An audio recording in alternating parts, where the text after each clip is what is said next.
Il y avait dans l'église d'Antioche des prophètes et des docteurs. Barnabas, Simon, appelé Niger, Lucius de Cyrène, Manaen et Saül, pendant qu'ils servaient le Seigneur dans le ministère et qu'ils jeûnaient. Le Saint-Esprit dit, « Mettez-moi à part Barnabas et Saül pour l'œuvre à laquelle je les ai appelés. » Alors, après avoir jeûné et prié, ils leur imposèrent les mains et les laissèrent partir. Barnabas et Saül, envoyés par le Saint-Esprit, descendirent à Séleucie, Actes 13, 1 à 4. Depuis un certain temps peut-être, depuis quelques jours, ils avaient servi le Seigneur dans le ministère et jeûné. Et le Saint-Esprit parle, et ils doivent faire le travail et s'associer. Et sur l'heure, ils se rassemblent pour prier et jeûner encore. Voilà dans quel esprit ils obéissent au commandement du Seigneur. Et ceci nous enseigne que c'est non seulement au début de notre travail chrétien, mais pendant toute la durée de notre ministère, que nous avons besoin de puiser notre force dans la prière.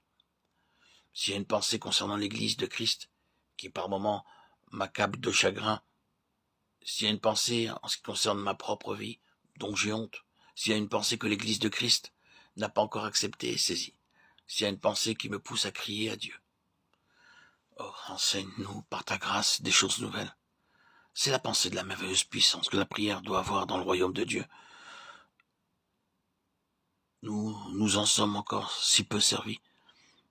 Nous avons tous lu ce passage du voyage du pèlerin de Bunyan aux chrétiens, découvre qu'il a dans son sein la clé qui ouvre la porte du donjon.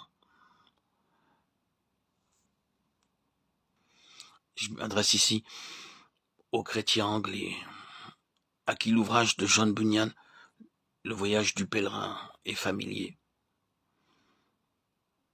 Nous voyons dans ce récit que nous avons la clé qui peut ouvrir le donjon de l'incrédulité et du paganisme.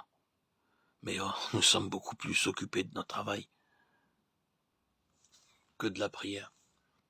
Nous croyons plus efficace de parler aux hommes que de parler à Dieu. Apprenons de ces hommes que l'œuvre que le Saint-Esprit nous commande de faire doit nous appeler à un renouveau de jeûne et de prière, à une nouvelle consécration à Dieu et à une nouvelle union avec lui. Ces hommes s'adonnèrent au jeûne et à la prière, et si dans notre travail chrétien nous faisions une plus large place à la prière, il y aurait plus de bénédictions dans notre vie intérieure. Si nous sentions, prouvions et rendions témoignage au monde que notre seule force consiste à garder à chaque minute le contact avec Christ, ce qui permet à Dieu de travailler en nous à chaque minute, si tel était notre esprit, nos vies ne seraient-elles pas plus saintes par la grâce de Dieu? Ne porteraient-elles pas beaucoup plus de fruits? Je ne connais pas d'avertissement plus solennel dans la parole de Dieu que celui que nous trouvons dans Galates 3, où Paul demande, après avoir commencé par l'esprit, voulez-vous maintenant finir par la chair? Comprenez-vous ce que cela signifie?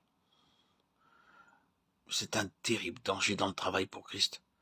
Comme dans une vie chrétienne, commencer avec beaucoup de prières, commencer par le Saint-Esprit, et la parole s'adresse à nous.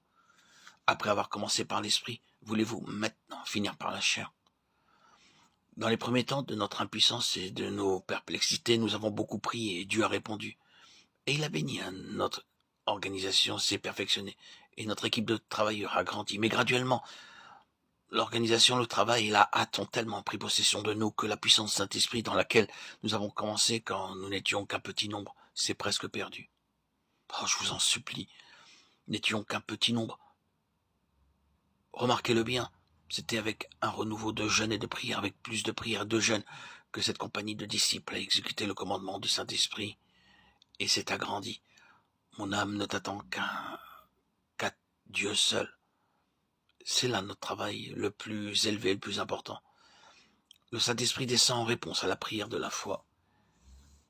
Quand Jésus fut monté au ciel et qu'il s'assit sur son trône, le marchepied du trône fut pendant 10 jours le lieu où les disciples, dans l'attente, crièrent à lui. Et c'est la loi du royaume. Le roi sur son trône, les serviteurs sur le marchepied. Que Dieu nous trouve là sans cesse.